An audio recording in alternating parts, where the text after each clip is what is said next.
At 9:30 p.m. on September 13, 1942, a Marine pressed his face into the mud of a shallow foxhole on a jungle ridge on Guadalcanal.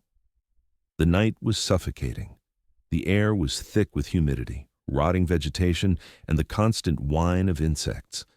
Somewhere beyond the tall kunai grass, men were moving. Then the screaming began.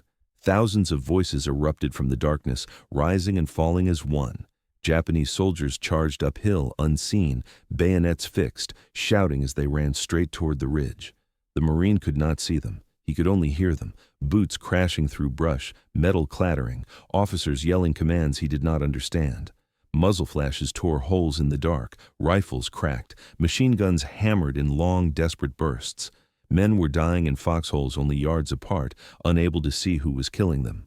This was not a raid. This was not a probe. This was an attempt to wipe every Marine off the ridge in a single night. Behind this narrow strip of high ground stood Henderson Field, the only American airfield in the South Pacific.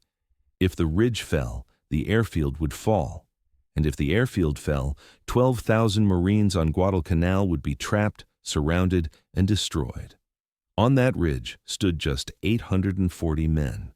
Coming out of the jungle were nearly 3,000 Japanese soldiers. By every rule of war, the outcome should have been decided before the first shot was fired. But the battle for Guadalcanal was about to hinge on what happened in the darkness of this single night. To understand why that ridge mattered, you have to understand what Guadalcanal meant in 1942.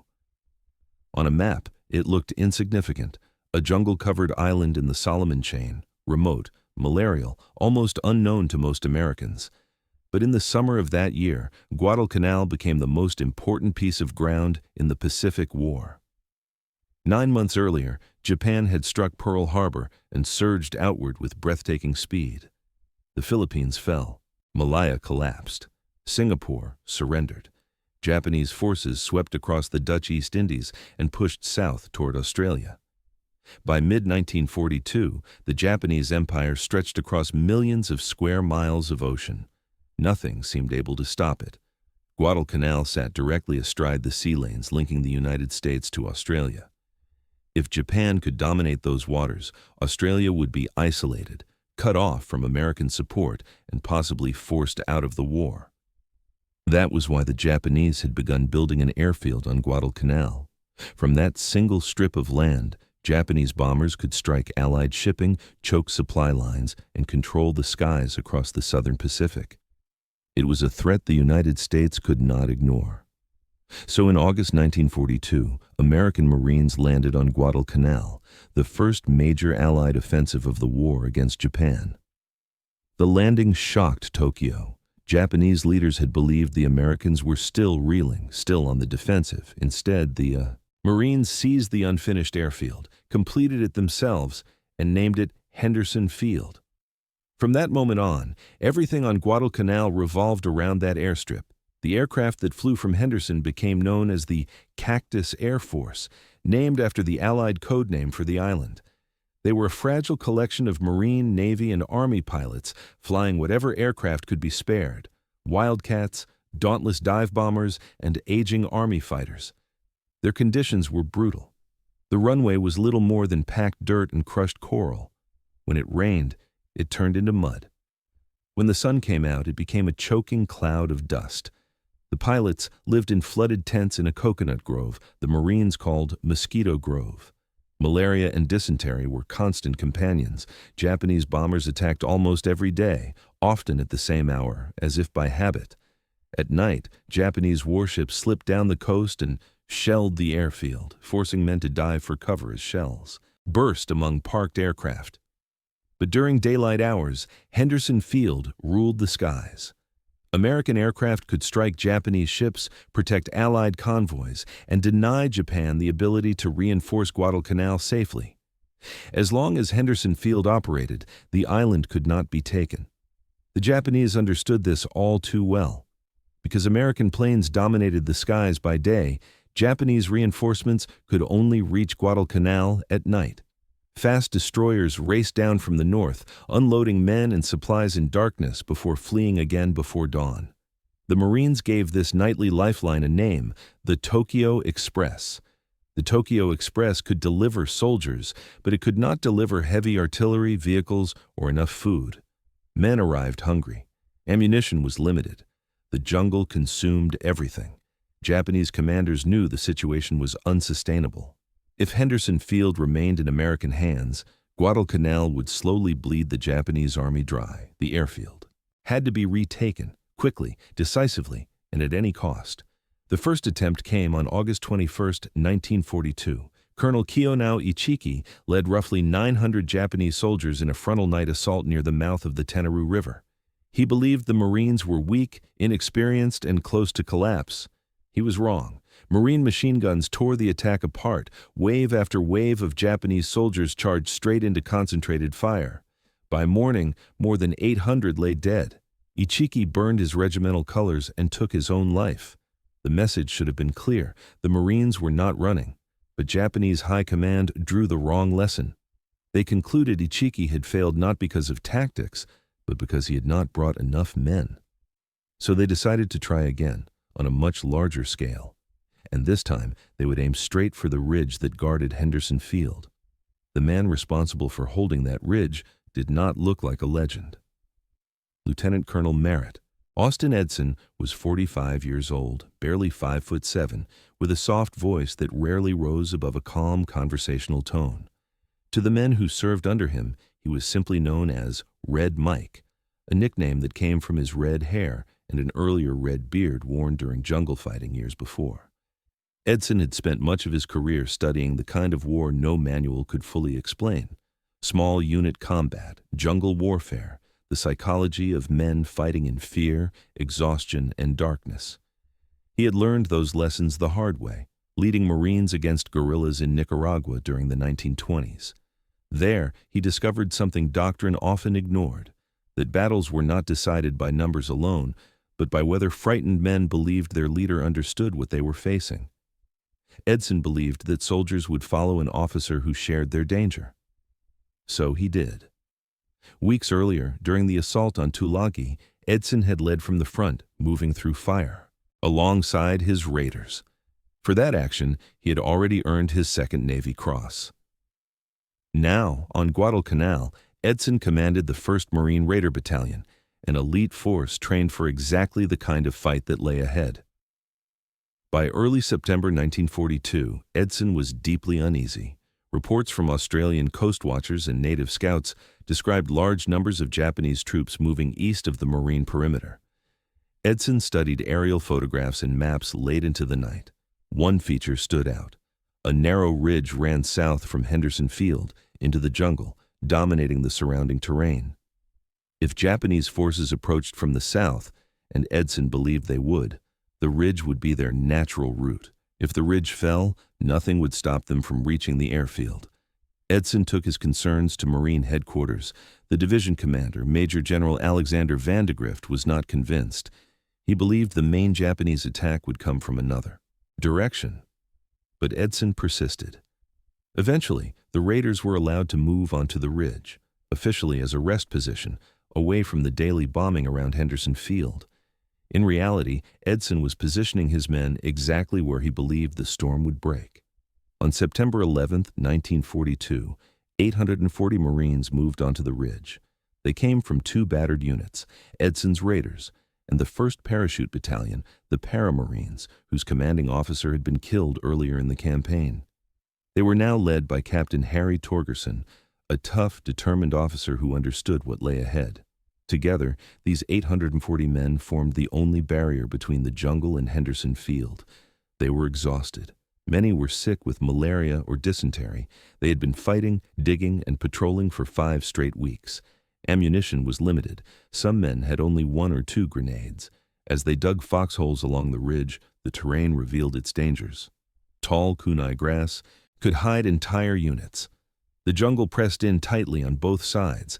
The ridge itself rose and fell in a series of small hills and saddles that could break any defensive line into isolated pockets.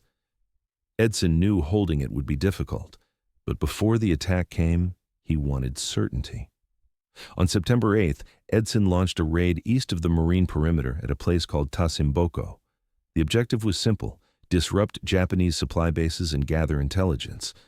What the raiders found there shocked them: food stockpiles, ammunition dumps, artillery pieces, radio equipment, and documents. When Japanese language specialists translated the captured papers, the truth became undeniable. At least 3,000 Japanese soldiers were advancing toward the Marine perimeter. Their objective was Henderson Field.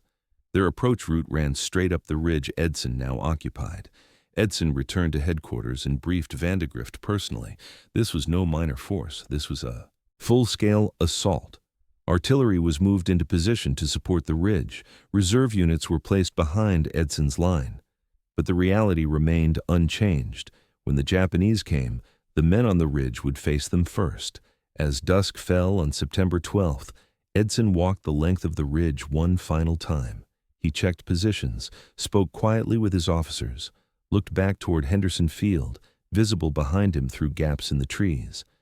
Everything the Marines had fought for on Guadalcanal stood there in the open. Then the jungle went dark. The first shells began to fall just after nightfall on September 12th. Japanese naval guns offshore opened fire, followed by artillery hidden deep in the jungle. Explosions ripped through the ridge, tearing up earth, snapping trees, and sending fragments screaming through the darkness. For the Marines, there was no clear front line. The jungle swallowed sound and distance. Every explosion felt closer than it was. Every shadow looked like movement. Then the artillery lifted. Out of the darkness came the infantry. Japanese soldiers surged forward in scattered groups, slipping through the tall kunai grass and dense jungle. Some charged screaming. Others moved silently, infiltrating between Marine positions. The fighting began at close range. Rifles flashed. Grenades detonated with sharp cracks that echoed off the ridge. Men fired at muzzle flashes, aiming at noise more than shape. On the right flank, Japanese troops slammed into the raiders guarding the approaches near the Lunga River. The pressure was immediate and overwhelming. Japanese soldiers poured forward, forcing the Marines back step by step. On the left, the Paramarines faced the same storm. Already weakened from earlier battles, they fought stubbornly, but the weight of numbers began to tell. In the darkness, units lost cohesion. Men became separated from their squads. Officers shouted orders that vanished into gunfire and screams. Japanese soldiers slipped through gaps, appearing suddenly inside Marine positions. Fear spread. Some Marines broke and ran toward the rear, stumbling through brush and darkness, convinced the line had already collapsed. That was when Edson appeared. He moved along the ridge upright, walking through fire that drove other men to the ground. He grabbed fleeing Marines by the arm, turned them around, and sent them back toward the fight. His voice was calm, unhurried, certain. He reorganized shattered units into mixed groups of raiders and paramarines. He placed officers where they were needed most. He restored a line where moments earlier there had been only confusion. The Japanese attacks continued hour after hour. They charged uphill, screaming, convinced their fighting spirit would shatter the defenders. Again and again they were met by rifle fire, machine guns, and grenades thrown from foxholes they could barely see. By midnight, both Marine flanks had been pushed back. The ridge no longer resembled a straight defensive line. It bent and twisted, held together by small groups fighting in isolation. The situation was critical. Japanese soldiers were inside the Marine perimeter. Hand-to-hand fighting erupted in the darkness. Bayonets, rifle butts, knives. Yet the ridge did not fall. Part of that was terrain. The jungle scattered Japanese units, causing attacks to arrive piecemeal rather than as a single overwhelming blow. And part of it was leadership. Edson remained everywhere at once, directing fire, steadying men, refusing to let panic take hold. Sometime after 1 a.m, the intensity of the attacks began to fade. The jungle fell eerily quiet. The Marines held their positions, listening, waiting, knowing the silence would not last. Dawn crept over the ridge to reveal the cost of the night. Bodies lay tangled in the grass. Broken weapons littered the ground. Wounded men moaned softly from foxholes and shell craters. The Marines had survived the first night. But as the sun rose over Henderson Field, every man on the ridge understood the truth. The Japanese had not been defeated. They had only withdrawn to try again. Morning came slowly over the ridge. The light revealed what the darkness had hidden: bodies lying twisted in the kunai grass, shattered rifles, torn packs, blood soaking into the soil. The smell of cordite and decay hung heavy in the humid air. The Marines moved carefully among the dead and wounded, stunned by how close they had come to collapse. Many had not slept at all. Some had not eaten in days. Ammunition was dangerously low. Grenades were counted one by one. Every man understood that whatever came next would be worse. Edson did not wait for it to happen where the Japanese wanted. He ordered the line pulled back nearly 400 yards to a shorter, tighter position centered on the highest ground, Hill 123. It was a difficult decision, but a necessary one. The new line was barely 1,800 yards long, thin, exposed. From its crest, the Marines could see Henderson Field behind them, aircraft parked in revetments, fuel dumps, the control tower rising above the trees. It was all there, everything they were trying to protect. Throughout the day, American aircraft and Marine artillery pounded the jungle to the south, striking suspected assembly areas. Explosions echoed through the trees, but no one believed it would be enough. The Japanese were still there. They were regrouping, reorganizing, preparing to come again. As the sun dropped toward the horizon, Edson gathered his men. He climbed onto an empty ammunition crate so they could see him. His uniform was filthy with mud and sweat. He had not slept in more than a day. His voice was calm. He told them they had done well. He told them he knew how tired they were. And then he asked them for something more. He asked them to hold for one more night. He told them he believed relief would come in the morning. He told them he believed they could do it. No speeches about glory, no promises of survival. Just one more night. The men looked at him in silence. They were afraid. They were exhausted. They knew the Japanese would come in greater numbers with greater fury. But Edson had been with them in the darkness. He had walked the line when others had crawled. He had not asked them to do anything he was unwilling to do himself. As the last light faded from the ridge, the Marines took their positions. In the jungle to the south, thousands of Japanese soldiers prepared for their final assault, and on Hill 123, 840 Marines waited. The second night began with fire. Shortly after nightfall on September 13th, Japanese artillery opened up again, heavier and more deliberate than before. Shells walked up the slopes of Hill 123, tearing through foxholes, blasting trees apart, showering the ridge with splinters and dirt. The Marines pressed themselves into the earth and waited. Then the jungle lit up. Japanese soldiers fired rocket flares into the sky, bathing the ridge in an eerie white light. For the first time, the Marines could clearly see what was coming. Lines of infantry moving uphill, officers waving swords, men advancing shoulder to shoulder, shouting as they charged. The illusion of darkness was gone. Machine guns opened fire, cutting bright lines through the night. Rifles cracked in rapid succession. Grenades rolled down the slopes and exploded among the attackers. Still, the Japanese kept coming. This time the assault struck everywhere at once. 3 battalions surged forward, slamming into the shortened Marine line from multiple directions. The pressure was immediate and crushing. On the left, Japanese troops broke through gaps in the line and reached the crest of the hill. On the right, Marines were pushed back to within yards of their final positions.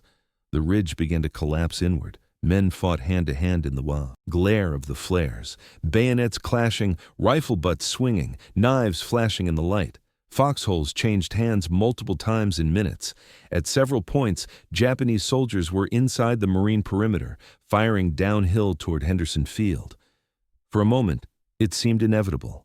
Edson was everywhere. He moved through the fighting, shouting orders, pulling men into position, pointing out targets as flares burst overhead. When phone lines to the artillery were cut, he ran messages himself. At one point, he ordered Marine artillery to fire directly in front of his own line. Shells exploded so close that fragments rained down among the Marines, but the fire tore gaps through the Japanese formations, gathering for another charge. Captain Lewis, Chesty Puller's battalion, and other reserve units were fed into the line wherever it was breaking. Small groups counterattacked, pushing Japanese soldiers back off the crest again and again. The fighting blurred into chaos. There was no sense of time, only noise, light, and exhaustion. Some Marines fired until their rifles jammed, then fought with pistols. When ammunition ran out, they used bayonets, entrenching tools, anything they could hold. The Japanese attacks came in waves, each one smaller than the last. By around 4 in the morning, something began to change. The charges lost their coordination. Officers fell. Units arrived late, disorganized, or not at all. Artillery fire from behind the ridge continued to pound the jungle, and as the eastern sky began to pale, the sound of aircraft engines drifted overhead. At first light, American planes roared in low, strafing Japanese positions just beyond the ridge. Bombs and machine gun fire ripped into exhausted soldiers who had been fighting all night. The final Japanese assault broke apart under the combined weight of artillery, air attack, and sheer exhaustion. By sunrise, the firing had stopped. The Marines remained on Hill 123. They stood where they were, too tired to cheer, too numb to feel relief. The second night was over, and Henderson Field was still in American hands. When the sun rose fully over Guadalcanal, the ridge looked unrecognizable. The kunai grass was flattened and torn apart. Trees were shattered into splinters. Weapons lay scattered where men had fallen. Japanese dead covered the slopes in every direction. Many had been killed within yards of the Marine positions. Some still clutched rifles. Others lay where they had collapsed from exhaustion, wounds untreated, attacks unfinished. The Marines moved carefully, stunned by the scale of what had happened.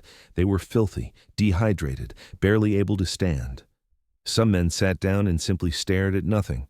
Others searched silently for friends who had not answered roll call. The cost had been severe. More than 100 Marines were killed or wounded defending the ridge. Nearly a quarter of the force had become casualties. For the Japanese, the losses were catastrophic. More than 600 lay dead in front of Hill 123. Colonel Akinosuke Kawaguchi's brigade had been shattered beyond recovery. The survivors withdrew into the jungle, hungry, exhausted, and broken. They would never again mount a serious assault on Henderson Field. The battle for the ridge marked a turning point on Guadalcanal. For the first time, a major Japanese offensive had failed completely. Not because of lack of courage or willingness to fight, but because American forces had held under conditions that should have broken them. Henderson Field continued to operate. Aircraft flew daily from the strip the ridge had protected, striking Japanese shipping and denying reinforcements. Slowly, relentlessly, the balance of power on the island shifted. By February 1943, Japanese forces evacuated Guadalcanal altogether. The campaign that many had believed would destroy the Marines instead marked the beginning of Japan's long retreat across the Pacific. For his leadership on the ridge, Merritt Red Mike Edson was awarded the Medal of Honor. He accepted it quietly. Like many who survived Guadalcanal, Edson rarely spoke of those nights afterward. He understood what the cost had been, not just in lives lost, but in what the survivors carried with them. Today the ridge is covered once more by jungle. The grass has grown back. The trees stand tall again.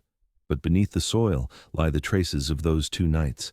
Shell fragments, rusted steel, and the memory of men who held when there was nowhere left to fall. They were not remembered for how loudly they fought. They were remembered because they held.